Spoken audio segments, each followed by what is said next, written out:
The most important thing the book does is offer good, sound advice, which I know to have worked for me over the last 20 years, and that's over nearly a dozen businesses. It shows you how to be comfortably off in a very short space of time for a very limited amount of capital expenditure at the outset.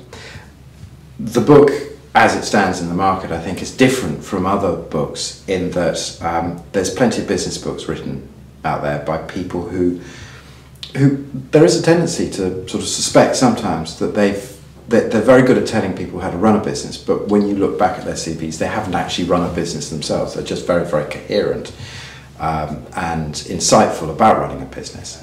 Or they're written by people who are very, very successful in business, who are captains of industry, particularly well-known celebrities. And they're very interesting reads because these people have got great stories to tell. But they're quite often selling dreams. And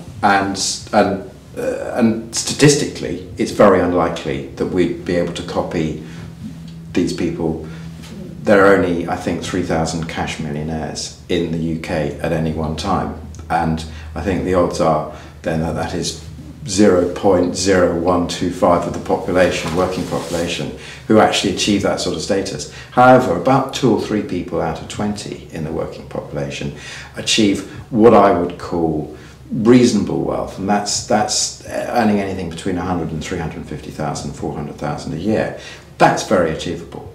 And that's what this book does. It shows you how to get that sort of wealth.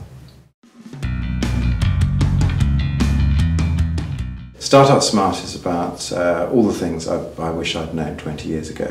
And it's chronological, so it starts at the beginning when you've had your idea, and then shows you how to make the best of that idea, really hone it into something persuasive and compelling for people who are going to buy into that idea.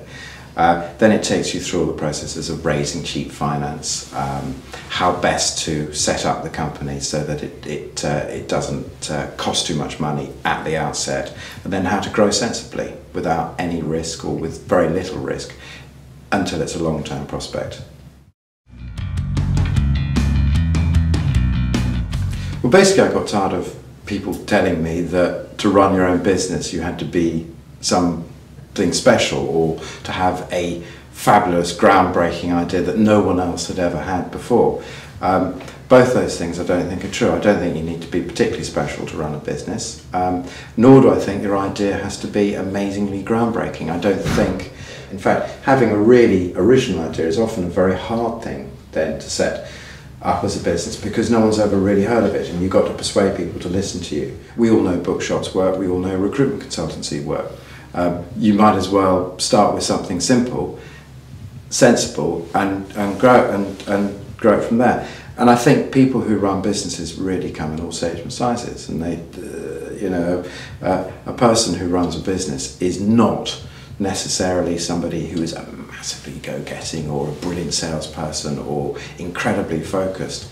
And so I wanted to write the book to show that you can really just do it on your own by being yourself.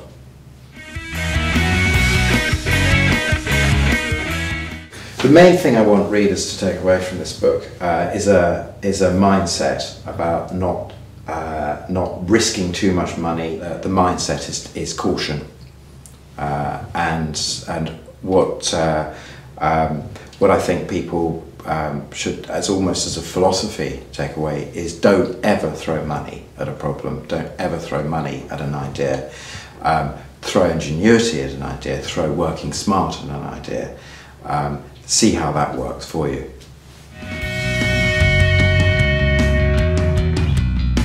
I think it's quite zeitgeisty at the moment because there isn't a lot of money out there. Banks, they are lending, and they're lending at good rates, but they're not lending at massive amounts of money. Business angels, again, they sort of seem to sort of disappear slightly into the woodwork. You're not getting walls of money from venture capitalists at the moment. That seems to sort of pull back. So it's very similar to the situation that I was in the very early 90s when I started the business. There was a recession on, banks weren't lending, customers were hard to come by potentially. Everyone was saying it's probably not a very good idea to start a business. I think it's a very good time to start a business, and I think the lessons I learned starting a business in a recession last time are good for starting a business in a recession today.